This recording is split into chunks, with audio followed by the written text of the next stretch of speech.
Hey guys, just in time here. I don't know if you've heard yet, but we narrowly averted going over the fiscal cliff today. Well, actually, we didn't avert going over it since it is the first. We kind of went off the cliff like Wile E. Coyote, and with the legs spinning and everything, and then I think when they looked down and saw the fall, managed to pull themselves back onto it again at the last second. But the deal basically comes down to something that the Senate worked out with Vice President Biden, who McConnell had to call up at midnight last night basically to come down to the Senate and try to work this deal out with them. So you had the Minority Leader McConnell and the Vice President Biden doing a bipartisan effort and managed to get an 89-8 vote in the Senate last night. And so then it was passed down to the House, and that was the whole question today, was whether the Republican House was going to pass it, whether John Boehner would be able to even get it to a vote on the floor. Well, just a few minutes ago, it did go to a vote, and it did pass. I'm not sure the exact numbers, but I believe something like 83 Republicans voted for it, against 160 or some that voted against it. So a couple interesting precedents that were set there. Technically, you could argue that this is the first time Republicans have voted for a tax increase, in over 20 years. Not all Republicans, but Boehner voted for it, some others. Minority Leader Cantor voted against it. I believe Paul Ryan, the Republicans' vice presidential candidate, if you remember from a month ago, who ran with Mitt Romney, he voted for it, I believe. So anyways, you've got the fact that some Republicans voted for the tax increase, although they'll probably try to argue at this point since it was January 1st that the tax increases had already gone into effect, and so they were actually voting for a tax decrease.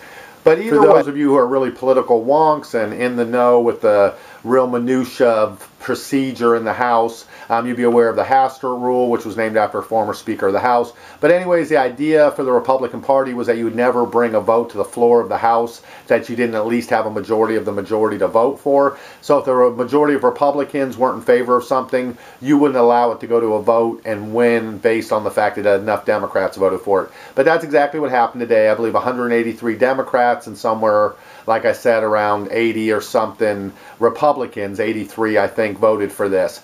So you had a bipartisan vote actually occur, which is pretty amazing. Unfortunately, what this really is going to amount to and how much of a reprieve this is going to give us is another question, because we have the debt ceiling limit coming up here. And there's going to be a whole nother fight coming up in just about a month and a half on the debt ceiling. So we're going to see what happens with that. That's another one of those things that should basically be simply a procedural vote. But the Republicans are going to make a big issue of it, and they're going to again hold the whole country hostage, and our credit rating hostage, and there's going to be a threat of us getting our credit rating downgraded again if we go over that, we don't raise the debt limit.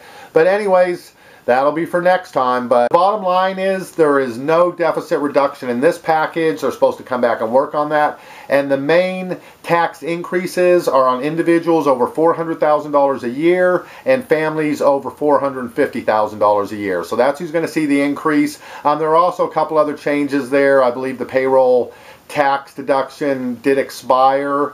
There was the extension of the unemployment benefits. But anyway, several other kind of detail things there. But the main important thing is that we averted the cliff, that the country's all right for another 6 weeks until the debt limit debate starts up on that.